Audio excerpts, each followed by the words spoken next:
over all that stuff, so I don't know if I'm supposed to even say anything. Well, in that case, we won't let anybody know what we just heard. Your secret is safe with us. All right, let's get started, ladies and gentlemen. It is amazing to see everybody. This is lesson 6. It's a little bit of a bittersweet lesson because it is our last lesson together for this course. But like in many of these sessions together, we have saved the best for last. Today's class, it's incredible. We're going to go through another 3 of the 13. Who's counting? The 13 principles of faith. These will be the last 3. This is number 11, number 12, and number 13. As we cover them today, we're going to go a little bit in a different order. We're going to do 12, 13, and then back to 11, just to kind of map it out. And as this lesson is the end of the course, our topic today will be the end and the end of times. I don't mean that in a foreboding way, but I'm just letting you know what we're talking about. Today's topic is all about the end. But I want to begin with a joke. The joke is that a Frenchman, an Italian, and a Jew were vacationing together when a tragic accident happened and they all lost their lives. And so they go up to heaven and they face the heavenly tribunal, the heavenly court, deciding their fate, what shall be. And all 3 were found to be somewhat lacking in what they had done on planet Earth. And it was decided that something needed to happen to repair, to fix, the missed opportunities or the things that they had done that weren't so kosher. So what happens? What happens is each of them is given an option. The option is have their indiscretions purged in purgatory, or come back being reincarnated in order to have another chance, another opportunity to fix up what wasn't corrected. So each of them is given a choice. And it's an interesting choice that they're given, especially the form of purgatory that they're facing. So they first approach the Italian and they say, look, here's your options. You can either go back, you can either face a certain punishment, or you're going to have to go back. What's the punishment? At 5 p.m. every day, you will be lowered into a pot of boiling hot minestrone soup. Or 5 p.m. every day, or come back. He says, hot soup, let me come back. Sounds less painful. Okay? The Frenchman, same choice. 5 p.m. every day being lowered into French onion soup. I don't know if that's a French soup or that just has French in the name, so bear with me on this show. Yeah, so French onion soup, 5 p.m., boiling hot, or reincarnated. Ask the Jew, no, what do you want? 5 p.m. every day in a boiling hot of chicken matzo ball soup, or reincarnation? He says, I'm going for the soup. The others say, are you crazy? Every day being lowered in a boiling pot of soup? He's like, listen, I know Jews. 5 p.m. is not 5 p.m. and the soup is never hot. That's the joke. Okay, so folks, today, I hope you got the joke. So today we are going to talk about, at least we're going to start our conversation with a discussion on Jewish time. Because, Jewish time has a reputation of being Jewish time. So let's understand the core of what time really is. What is at the core of time? And this is something we've covered in other courses. I'm trying to think if we've done this at Ollie before. I don't remember. It's possible. I teach a lot of classes and sometimes I forget what I've taught where. But this may be familiar. This may be new. Let's jump into it. The ancients famously viewed time as being completely cyclical. And what I mean by that is the ancient people, ancient civilizations, other we would say other nationalities, maybe different times, different eras, different names, but fundamentally it's the same stuff going around and around and around again. That's an ancient view of time. And I need to explain that the Jewish version of time is radically different. In fact, Judaism introduced a completely different notion of time and history and how things progress. That was and still is in many respects absolutely revolutionary. I remember now I taught this idea recently in a course that we did at Chabad. The course was called Judaism's Gifts to the World, and one of the gifts that Judaism gave to the world is this different notion of time. Today we're going to explore that in the context of this course, Beyond Belief, lesson number 6, which is about the end of times.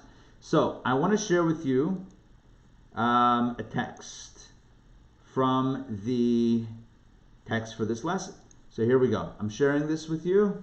Let me know if you can see it. Thumbs up if you can see this page. Yes, you got it? Okay, beautiful. Let's talk about cyclical and linear time, different models of time. This is an ancient perspective in text number 1. This represents a classic perspective of time viewed by many. No event is unique. Nothing is enacted but once. Every event has been enacted, is enacted, and will be enacted perpetually. The same individuals have appeared, appear, and will appear at every turn of the circle. History repeats itself. Have you ever heard that phrase? Raise your hand. History repeats itself. It's a classic view of life, a classic view of history, a classic view of time itself. And that view says that things repeat. Things go round and round and around. And as Fernando mentions in the chat, take a look at text number 2. Kohelet. Look what King Solomon says. Text 2, Ecclesiastes. What has been done is what has been is what will be. And what was done is what will be. There is nothing new under the sun. Even something of which one says, look, this is new, has already existed in the ages before us. I love that. I love how King Solomon says, and I love also how it says on this scan over here, King Solomon. Looks like somebody wrote, handwriting, where this is from. Indeed, King Solomon wrote Kohelet, Ecclesiastes. So King Solomon writes, Ein kol davar ein kol chadash tachas hashemesh. If you want to see the Hebrew, I can't highlight it. All right, follow my hand. Ein kol chadash tachas hashemesh. There's nothing new under the sun. Everything that is was. Everything that will be was. Everything that someone says is new, not so new. We've seen it before. We've seen it before. By the way, you should know this is what creates a lot of tension amongst generations, right? Parents that say, yeah, we know this, we've seen this, and the kids are saying, yeah, but it's new to us, and for us it's completely new, and this is revolutionary. And parents are like, come on. I mean, we've seen this, maybe it had a different name, a different form, but it's pretty much the same thing. The point is that an ancient view of time is that time is cyclical. It just repeats itself. But this is not the Jewish view. In fact, even though you might say, well, didn't King Solomon, who was a Jewish king, write in Ecclesiastes, which is a Jewish book? Didn't he write there's nothing new under the sun? Yeah, but he wrote under the sun. In other words, time viewed from the perspective under the sun, tachas hashemesh, underneath the sun, within a finite perspective or a cyclical perspective, yeah, time is cyclical. But there's another way of viewing time, and that is the uniquely Jewish approach. Take a look at Thomas Cahill, The Gifts of the Jews. Familiar with that book, The Gifts of the Jews? Yeah. Look what he writes in text number 3. For the ancients, the future was always to be a replay of the past. As the past was simply an earthly replay of the drama of the heavens, history repeats itself. For the Jews, history will be no less replete with moral lessons. But the moral is not that history repeats itself, but that it is always something new, a process unfolding through time whose direction and end we cannot know, except insofar as God gives us some hint of what is to come. The future will not be what has happened before. I cannot tell you how revolutionary this perspective on time is. In a world in which everyone believes that history repeats itself, that time is cyclical, there's no reason to try, essentially, because fundamentally everything is going to reset anyway. And there's really no objective progress when you're a hamster on a hamster wheel and when everything is simply going to repeat itself. What is the point of progress? What is the point of achieve or trying to strive toward progress? There's no such thing as progress because everything is on repeat. The Jewish people introduced a radically new notion into humanity itself. And if you believe that there is a better future, or that there can be a better future, that is directly a result of this Jewish radical teaching that Torah tells us that time is not cyclical, but time is linear. There's a beginning, there's a middle, and there's a destiny. We're going somewhere. We're not just paddling with one paddle. You know what happens if you're in a rowboat with one paddle on one side? Yeah, you're going in a circle. Or like once the Yeshiva University in New York, they had a rowing team. Never successful. A scout went out to scout out Harvard rowing team to try to figure out why they're so good. The guy comes back and says, over there you have one guy who's the captain and 9 guys who are the rowers. By us, we have 9 guys who are the captain and 1 guy who's the rower. That makes sense. Anyway, everyone wants to be the captain. But the point is, in Judaism, we're not going in circles. We're not spinning our wheels. We're not destined to repeat ourselves. On the contrary, past is past, and there's a lot to learn from it, but it's important to look at the past, not to see what's going to be, but to learn the lessons in order to be propelled further. And this may seem obvious to you. It may seem obvious to you that there is progress, that we've made progress. It may be obvious to you. But if it's obvious to you, you should know it's because you're thinking Jewish. That's why it's obvious to you. Because it wasn't always so obvious. In fact, what was obvious was that there is no progress. That's what was absolutely obvious. If you look at ancient texts, ancient pagan texts, or anything, ancient civilizations were founded and predicated on the notion that history repeats itself. Judaism introduced the notion of linear time, or more precisely, actually, what I call spiral time. Spiral time means, think of a spiral, think of a spring, which there is a circular or cyclical motion, right? So if you follow the spiral of a spring, there are moments on the spring that align with the previous moment. In other words, as it's rotating around, it's aligning with a point on that circle that was prior, but it's moving forward, right? There's a progress, there's a progression, even as it spins around and around, it is moving forward. So it's not perfectly cyclical where it's not moving. It's not perfectly linear where it's just a straight line and things are spiral. Take a look at text number 4, which is a really beautiful text from one of the leading scholars in the land of Israel, in Israel, Rabbi Adin Steinsaltz. He's an older scholar. He's been around for many years. He's written many works. He was, I think, he won many awards for his scholarship. Just an incredible mind. Take a look at what he writes in text number 4. Time is not a random collection of undifferentiated moments, each following the next in an endless stream. So he's now countering the notion of randomness and meaninglessness in time. Just as every location in space has its own individuality, so each moment in time is distinctive in character, even if it is equal to other moments in terms of duration. One can never return to a moment in time once it has passed, even though temporal cycles repeat. They also progress.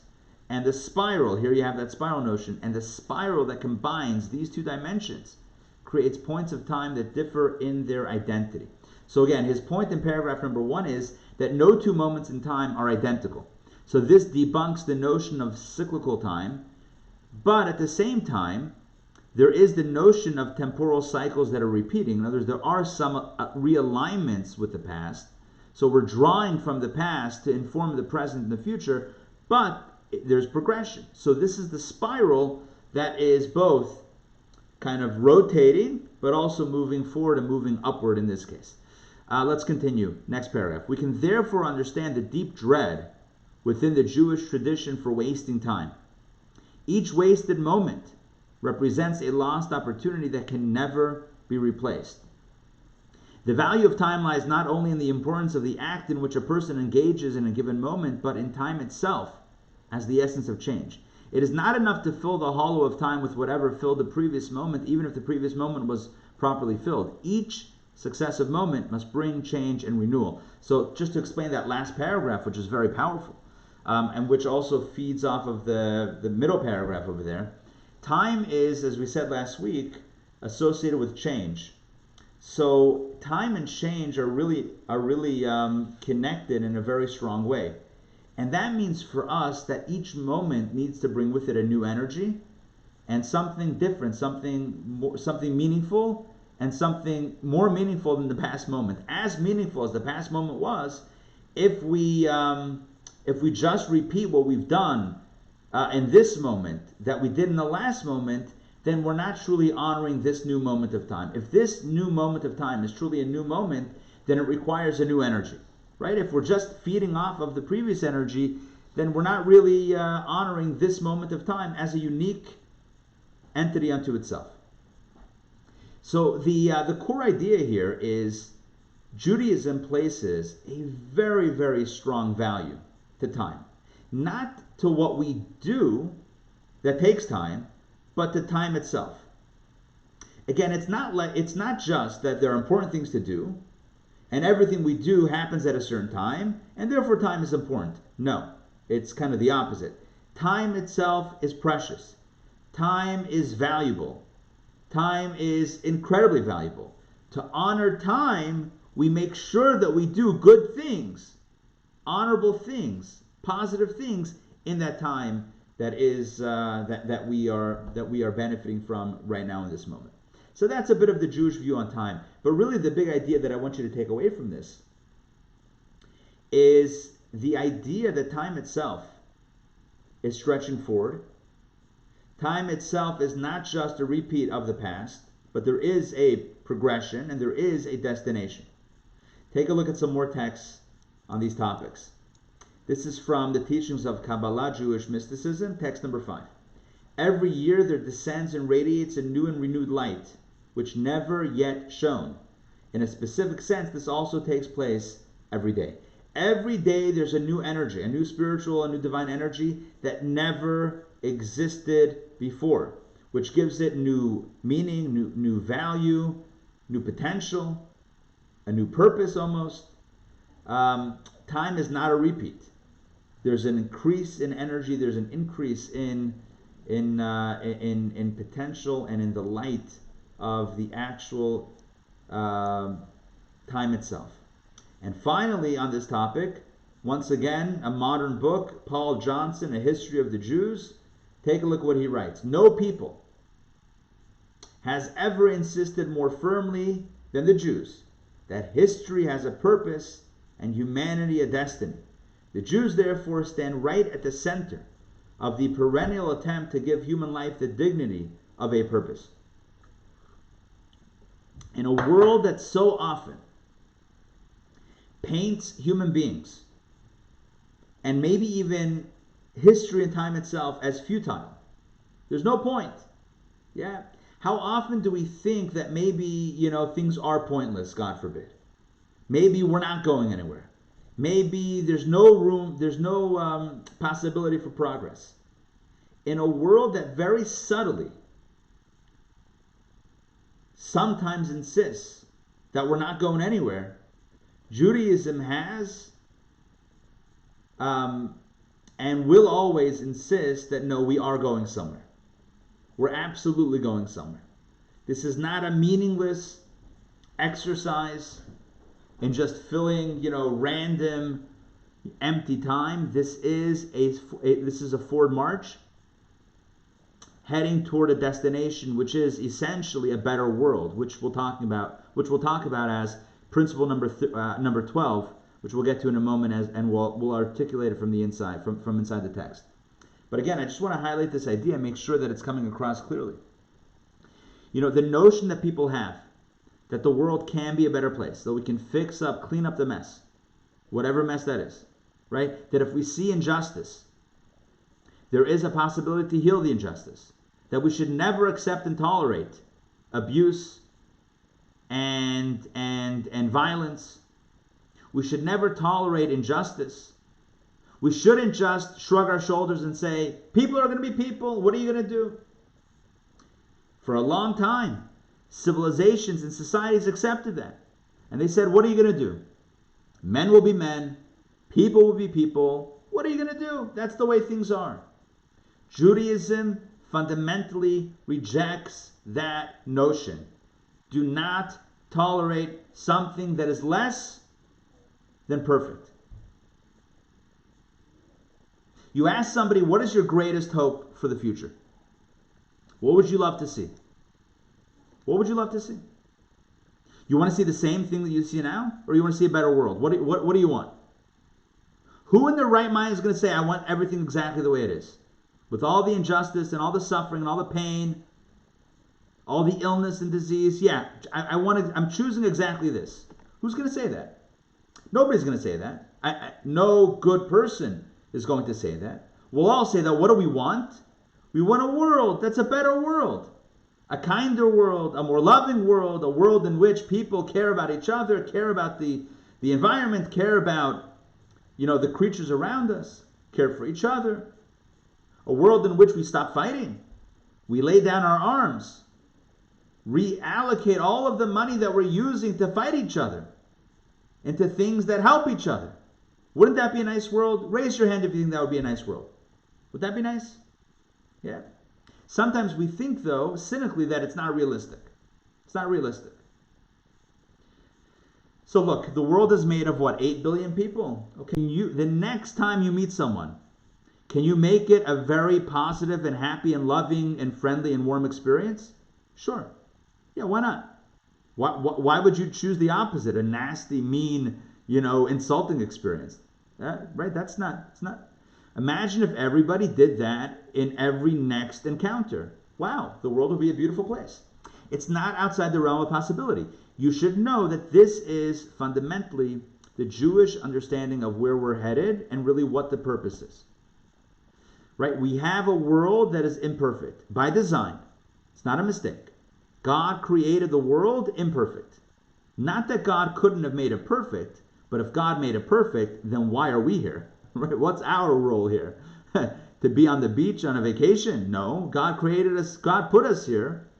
God put us human beings here to fix the world. We call this tikkun olam, to fix the world on whatever level it needs any repair. So you and I are the handy people, right? The handy folks that come in.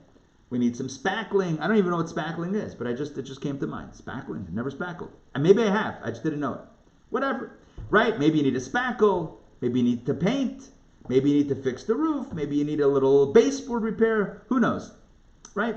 Yeah, our job is, we're all the handy people that are going around and doing the repairs. The minor repairs, the major repairs. That's what life is about.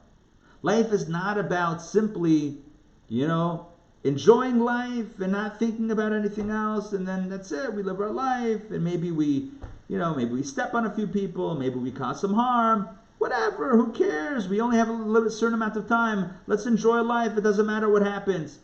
It's very not aligned with the Jewish view on time. Judaism says that there's a purpose. There's a past, there's a present, there's a future. Time is not cyclical.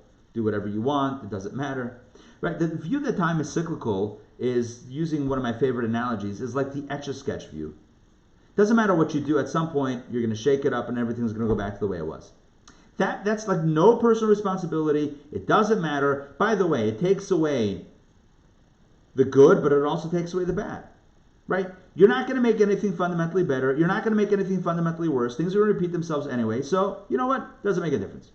You're just one tiny cog, one little atom or molecule or a collection of atoms and molecules in this vast galaxy that all happened by accident anyway. So what's the purpose? What kind of destiny is there when you're talking about an accident? Right? A cosmic accident. Right? What kind of destiny and purpose is there? Nothing. Right? It's all just spinning our wheels. That's a traditional view. The Jewish view is fundamentally different. In the beginning, God created heaven and earth. I'm quoting now, of course, the Bible. Right? That's how Torah begins. The Torah tells us that there is a beginning. There's an intentional beginning, and it's created for a purpose, and therefore, we're going somewhere. Where are we going? To a better place. No, that sounded wrong. I mean, to a world, creating a world that is a better place. That's what I mean. Right? So fundamentally, we are here to facilitate that. Like, what's your greatest, interview? What's your greatest wish for the world? I want there to be world peace. Somebody says at an interview, what do you want? World peace. Perfect. That's great. That's great. Now let's do it. Let's make it happen. But that's a very Jewish attitude. Yeah, the world is not a peaceful place. Let's make it more peaceful. We can get there. We have the hope. We have the vision. We have the belief that we are headed somewhere. This is fundamentally principle number 12. And I'm going to share with you my screen once again to read how Maimonides articulates it. And of course, you probably know this word. Have you ever heard of the word Mashiach? Mashiach. In English, we call it Messiah. You ever heard the word Messiah? So many layers of baggage with that word. So many layers of things being stuck to that word. Who, what, where, when, religions, different beliefs. Cut everything away. Strip everything that you know, all the baggage that's associated with the word, and just focus on this one concept. A better world. A world in which people are not trying to harm each other. A world in which when somebody sees someone vulnerable, they don't seek to take advantage of them. They seek to help them. Is it possible? Yeah? To not be a predator? I think so. I would like to think so. Is it possible that the world becomes a better place? Absolutely. Can people clean up their act? Absolutely. By the way, before I read this, I'm just going to stop share one more time. I need to mention this. Sometimes we look around the world and we say, is it really getting any better? Are we really progressing? Don't we see all these injustices and horrors happening? I mean, think about this group, the Boko, what's that group called in Boko Haram or something? Yeah, kidnaps these young women. What about these abuses going on around the world and even in our own country, right? What kind of better world are we talking about? I'll tell you this. Never in history, and this is I'm not even going out on a limb on saying this, I'm not saying anything that's radical or requires any suspension of belief. Never in human history has there been a time in which evil was called out more loudly and more universally than today.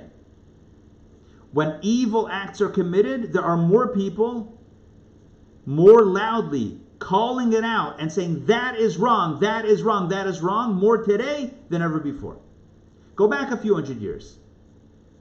Abuses and physical assaults and all these things, horrific things. And you know what people said? Normal. No big deal. Forget hundreds of years ago, 20 years ago, 30 years ago. The things that went on in the workplace, that were tolerated as being normal behavior, normal banter, normal touching, normal whatever. Not tolerated today. called out today, right? Whether it's Hollywood, whether it's in other circles, right? Whether it's Hollywood, whether it's Wall Street. The reality is that today, and I'm maybe thinking about one area, but this is true across the board.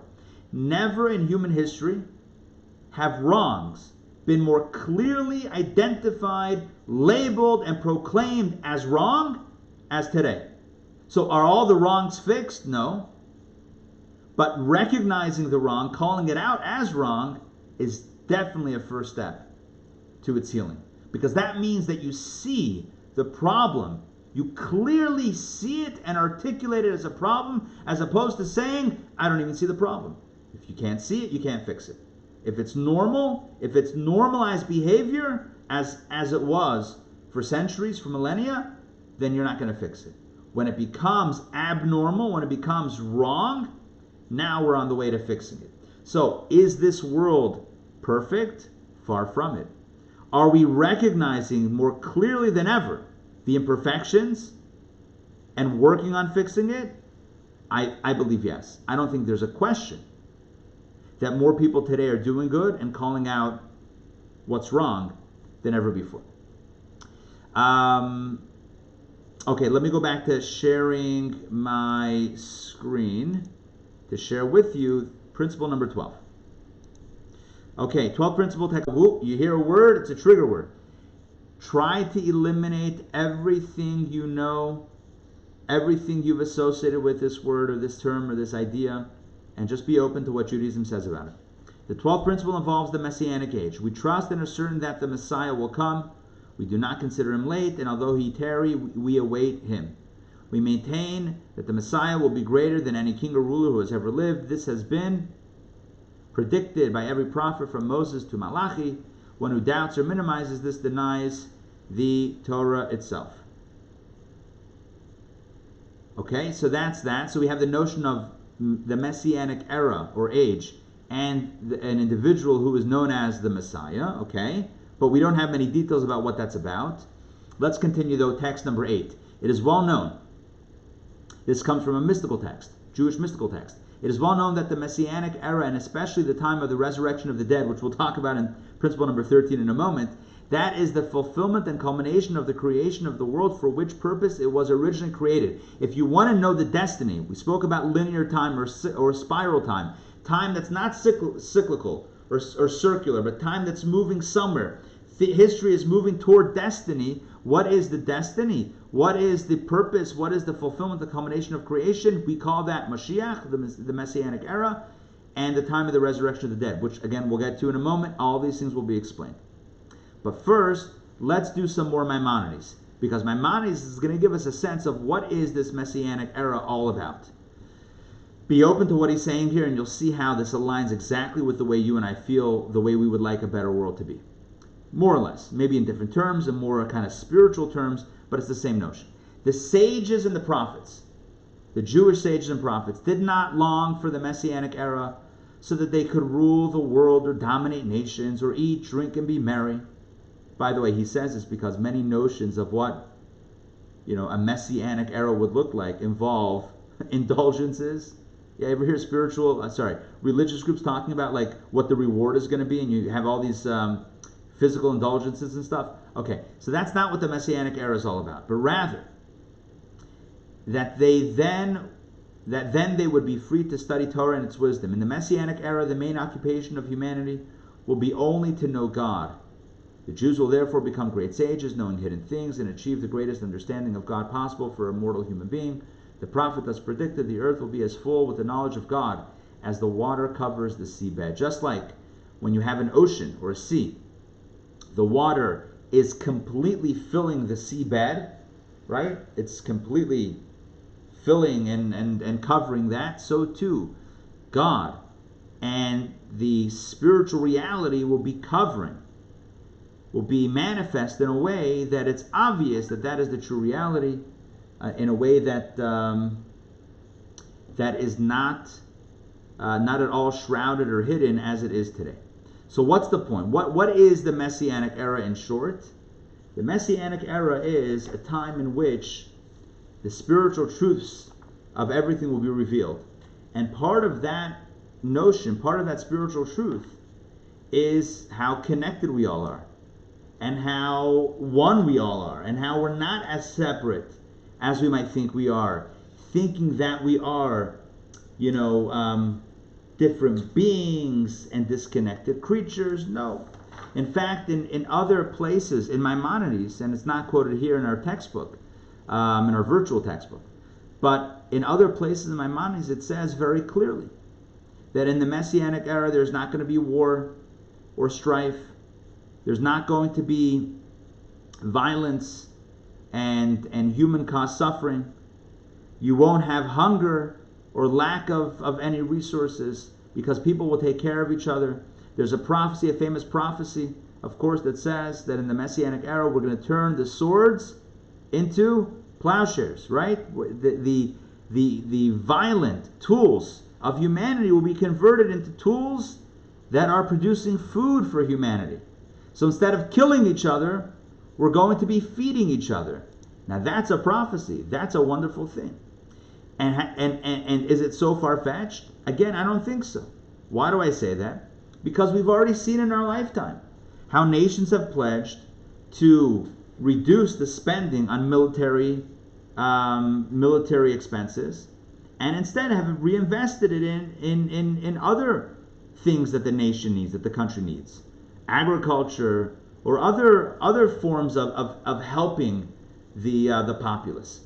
And the point is, if you're thinking about these types of prophecies and that type of prophecy, I mean the type of what we're looking for, looking forward to in destiny, things that have been spoken about in classic texts, you kind of see it happening. There may be a few steps forward, maybe a step back. Maybe things are not always a perfect progression without any hiccups along the way. Obviously, again, there are challenges. But more and more people are helping each other, and there's more and more investment in making life better for more people than ever before. I mean, think about all the initiatives to help people, to help nations that don't have clean water, to help nations that don't have medical supplies. Think of all the organizations and all of the people and all the volunteers that are dedicating their lives to help someone else out, someone who they've never met before, and someone who maybe lives in a completely different country than they live in. And that's an unprecedented thing. It's an amazing thing in our times. And it's touching on this messianic idea. What is Mashiach? Mashiach is at its core on a physical level and a spiritual level. On a physical level, it's a world that's kind, that's gentle, that's not fighting. On a spiritual level, why is that? Because we'll see the truth of God. And what does it mean we'll see the truth of God? Like we explained, I think last week, the notion of God is that God is one, which means that God is one with everything and everyone. So if I see the divine truth of this world, then I see that in everything is flowing godly energy, just like it's flowing within me. So how could I dream of harming someone else? Any more than I would dream of harming myself. I'm not going to harm myself. I'm not going to harm you. I want to help myself. I want to help you.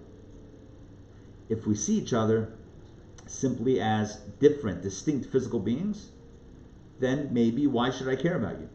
But if we see the spiritual truth, if we see the divine truth, that there's an energy flowing through all of us that's the same energy. And it's not only people, it's flowing through all of creation. The animals, plant life, mineral life, right? The entire universe and all of the ecological systems are all being powered by the same source. There's a oneness that flows through everything. Then I will no sooner harm the planet than I will, God forbid, harm my own self. I'm not going to choose to harm myself, God forbid. I'm not going to choose to harm another living creature. So, this is, in short, the foundation, the philosophical, conceptual foundation, and the meaning of the 12th principle of the 13 principles of faith. The philosophical and conceptual foundation of it is we're going somewhere. There is a destiny. Life is not cyclical. Time is not cyclical. Time is progressive. We're moving somewhere. So that's the foundation. The question then is, where are we headed? The answer is a better world. What is that world called? Mashiach, the Messianic era. On a physical level, it looks like a peaceful world, a kind world, a loving world, and it's driven by a spiritual reality. People will be more locked into the truth. When Technology magazine, they had a very interesting feature on an individual who, at a very young age, was a computer programming prodigy, and he got attracted to the dark side, so to speak, to hacking. Right, so he moved from programming into the world of hacking, and he got involved with kind of like the dark side of the internet, and he ended up coding programs that spoof banks to have people enter their bank account information and steal bank account information that would then end up in emptying bank accounts from their money. Bank fraud. Using software that was intentionally designed to steal this information. Now, he didn't do it maliciously. In other words, he didn't do it to steal money himself. He was just a guy who liked coding, and somebody got in touch with him on one of these, computer forums, these message boards, and said, hey, I see that you're good at coding. Can you create a piece of software that does X, Y, and Z functionality? Turns out that functionality could be very useful if you're trying to steal banking information. So he didn't design it specifically for that, but at some point he realized that it could be used for that, but he didn't stop.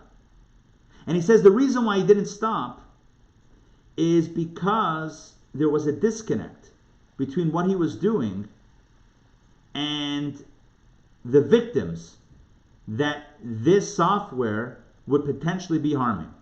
There was a disconnect. So as long as it could be someone else, something else, or a step or two removed from his reality, he was able to live with himself, even though he was racked with guilt as well, but he was able to more or less live with himself, or at least keep on doing what he was doing, because it wasn't immediate. The moment that he realized the negative effect, the moment it became personalized, it became real, the damage that he was doing, is the moment that he couldn't do it anymore.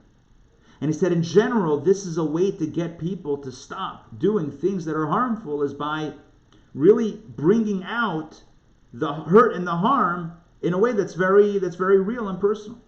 Why is it that a person who loves someone else, why is it and how is it that that person could do something to harm the other? Because in that moment, they're not thinking of that. In that moment, they're thinking of themselves. In that moment, the pain that will be caused to the other, they're blocking it out. Right? We have the ability to block things out. We're blocking it out. So what is the notion of Mashiach? Mashiach is a better world. A world in which the pain, the suffering is no longer present. Why? Because we're hyper aware of each other. Because we're hyper aware of truth. So the spiritual component directly informs and creates the physical part of it. The physical part of the Messianic era is the world is better. It's a nice world. It's a nice world to live in. The reason why that is because of the spiritual dynamic, as Maimonides writes. Because the world's occupation will be to, quote, know God. We'll see God everywhere. We'll see the truth.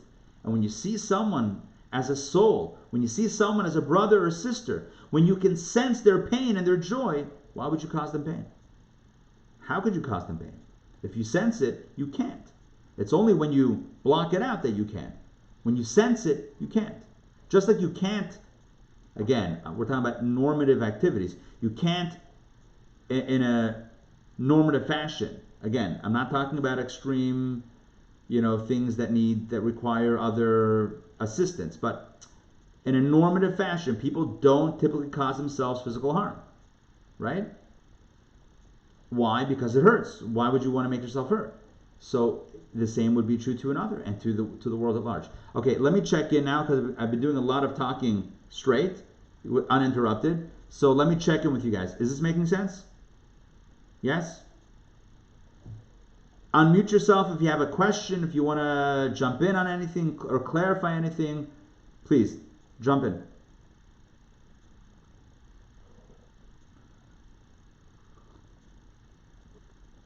If not, that's also okay.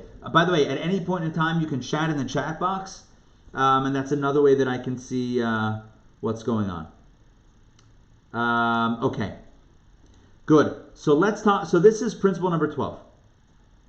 Driven by Judaism's belief that we're headed somewhere in progression, driven by Judaism's belief that there is a destination. The destination is a better world. We call that Mashiach, better physically and more attuned spiritually.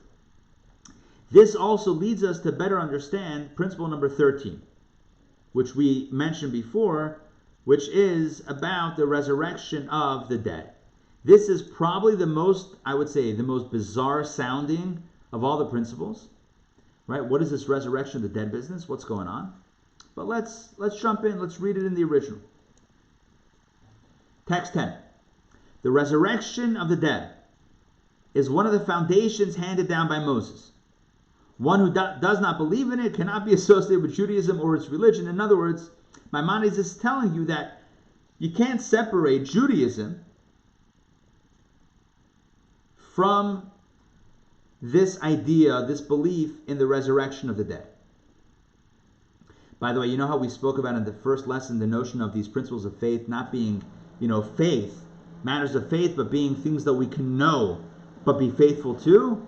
Okay, this might be one that requires a little bit more of a leap, so to speak. Or it's an element of faith. But what is this faith? What is the belief in? The belief is, as Maimonides articulates, the resurrection of the dead, and as he elaborates in other places, that means that the soul that once inhabited a body and has since separated from that body, in the Messianic era, the soul will return back into the body and live in a physical way once again. Obviously, there are many pieces to this. First and foremost is the Jewish belief that souls never die, which is very important. Number one, again, souls do not die. So when a person passes away, it only reflects the separation of body and soul, but it does not represent the end of the life of that soul, because a soul is life itself. A soul is a piece of God. Just like God is, so too a soul is. And because a soul is, it cannot be destroyed. Souls don't die. Again, I'm telling you, fundamental Jewish belief here. Souls don't die. Souls continue to live, albeit in a different form. I've used this example many times before. The refrigerator is talking to the electricity. The refrigerator says, "Well, what happens after I get unplugged? What happens after we part ways?" And the electricity says, "I don't know about you, but I'm still here." Right? So just because the appliance isn't plugged in doesn't mean the electricity disappears. So the soul animates the body for a certain number of years. The soul gives the body life. At a certain point, the soul and body are unplugged from each other. The soul continues to live on. The body goes on its way. The body without the soul cannot continue to exist. So the body loses its form. The soul, though, continues to exist in the same form as before, as a soul, with awareness and all of the dead. What does it mean? Here's what it means. It means that Judaism believes that at a certain point in time, when this destiny has been achieved, when this purpose has been fulfilled, at that point, all of the souls that have been a part of this mission, all of the souls that have been a part of this mission of making the world a better place, we're all handy people, I said, right? We're all contractors on this divine mission of patching up this world and making it a beautiful place. So everyone who's had a role in making it a better place will have the opportunity to enjoy the better world that they've created. And so Judaism believes that the souls will come back into the body. Now, this raises a whole host of questions. First and foremost, where are we putting everybody? Right? Where's everyone going to go? But you have other questions, right? Such as, well, what is the body going to look like? Do I get to choose my age? Right? How does that work? Can I go for a solid 20? Right? Like and things can become complicated, right? What about whatever? There's a lot of different things that come up and a lot of questions that are asked, and a lot of these, are discussed in good Jewish books and in spiritual texts. But today it's about the fundamentals, the basics. If you believe that time is progressive, if you believe that we're headed toward a destination, if you believe that the destination is good, then it's only right that those that have been part of the process get to enjoy, get to reap the benefits, the reward of their actions, and continue along that line of thinking. If, as we've said, if the spiritual directly affects the physical, in other words, I said before that the spiritual awareness affects how life itself is lived. In the Messianic era, I explained that the spiritual reality of knowing God affects the physical reality of us getting along with each other. If that's the case, then the spiritual reality should also affect the physical body. And that's why the souls will specifically come back into bodies, because the bodies themselves, the physical body itself, will be elevated to a greater stature than it is today. Today, bodies get jealous, bodies have a lot of ego, bodies have a lot of, a lot of issues, a lot of stuff separating one person from the next. But in the Messianic era, when we have the spiritual awareness, even the bodies will be affected in a radically different way, and that's why souls will come back into bodies. But all of this speaks to another fundamental idea, and that is that everything that we do matters. Judaism does not believe that our actions are meaningless. In a world of cyclical time, in the Etch-a-Sketch reality, what you do, what you draw, doesn't mean anything. Because eventually, Etch-a-Sketch, and it all goes kaput. Judaism does not believe that. We're headed somewhere.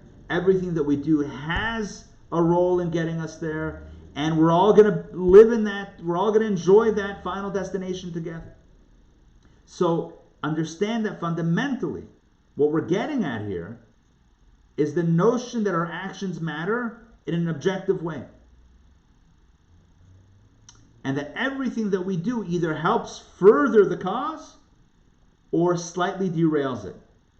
We're either moving forward toward the goal or sidestepping it, doing a little bit more of a, I'm not going to say we're going backwards, but maybe we're zigzagging our way toward the destination instead of the straightest point between two lines. But everything that we do matters. This is another fundamental belief. And this is at the core of the last principle that we'll study, which is number 11. We did 12, which is Mashiach, a better world. 13, which is enjoy the benefits enjoy the reward, and not the reward, enjoy the culmination of your efforts. And now we can go back to number 11. Number 11 is the notion that our actions fundamentally matter, that there is positive and negative created from our actions. Let's do this inside, and with this we'll close out our course. 11th principle, text number 14. Text number 14. The 11th principle is that God gives reward to those who do the commandments of the Torah and punishes those that transgress its admonishments and warnings. Now, this sounds kind of harsh, but it's just the language barrier.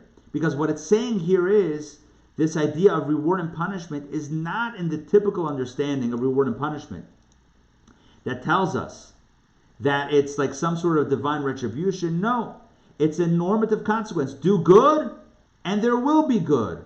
Do the opposite, and there will be the opposite. Before the last text we're going to do is 16, but before I do that, I just want to be able to look at everybody, so I'm going to stop sharing for a moment.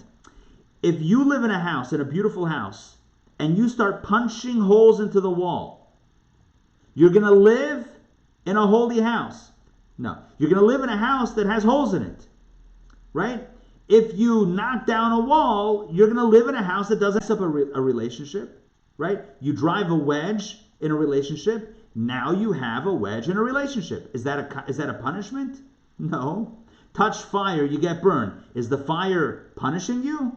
No, it's a consequence. It's a reality.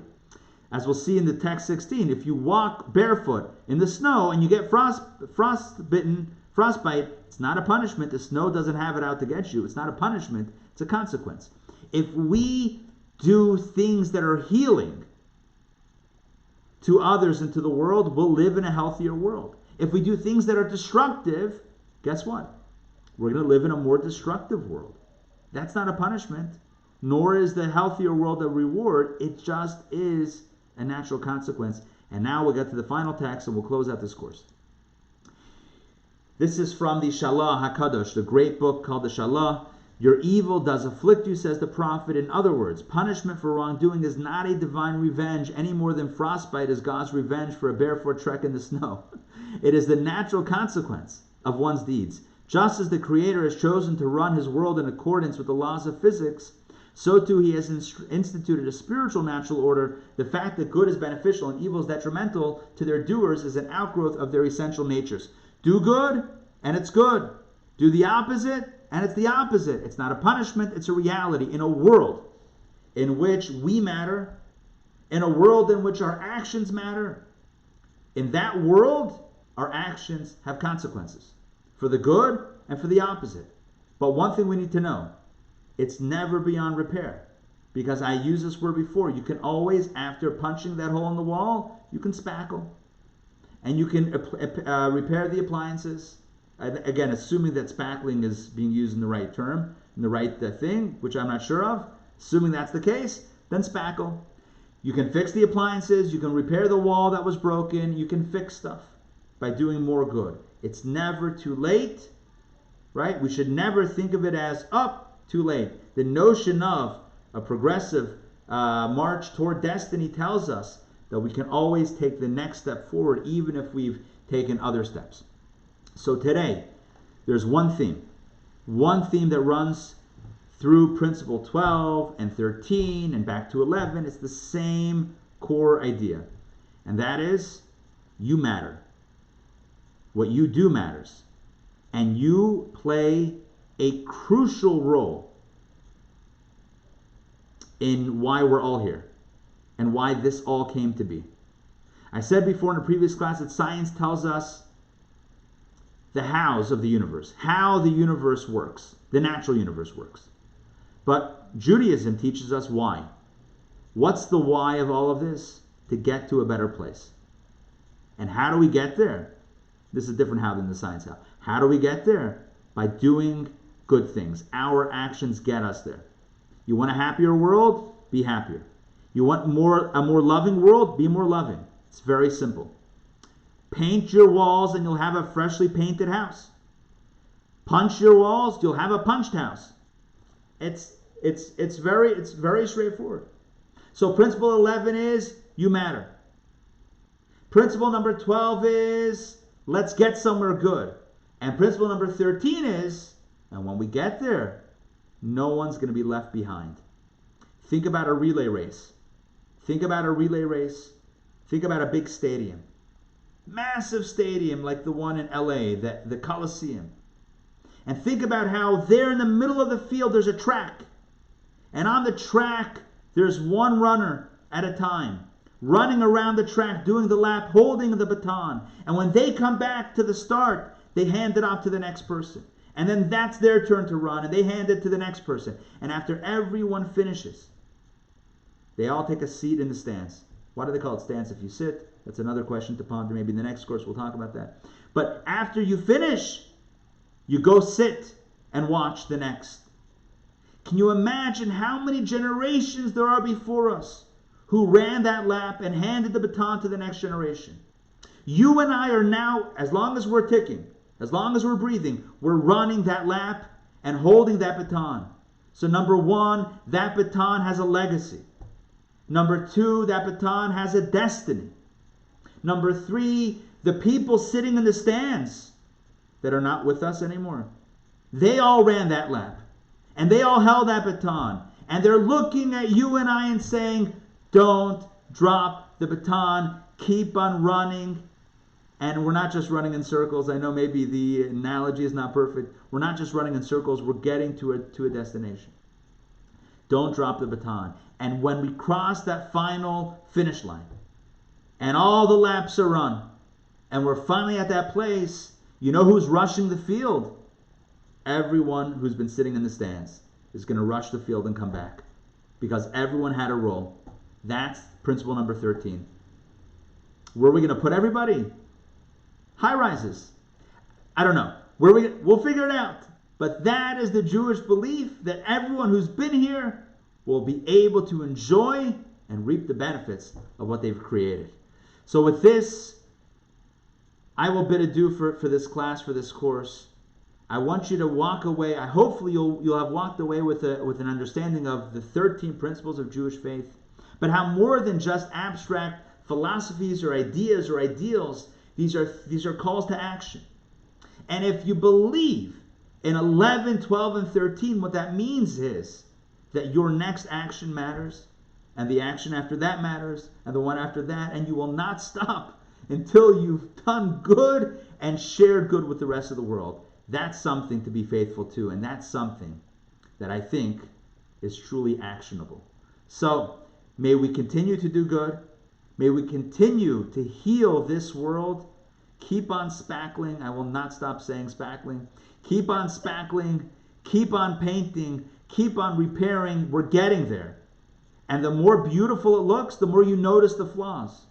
You know, when you put down a new carpet, you paint the walls. Whoa, that furniture, right? You start painting one corner, the next thing it's a whole house renovation. Why?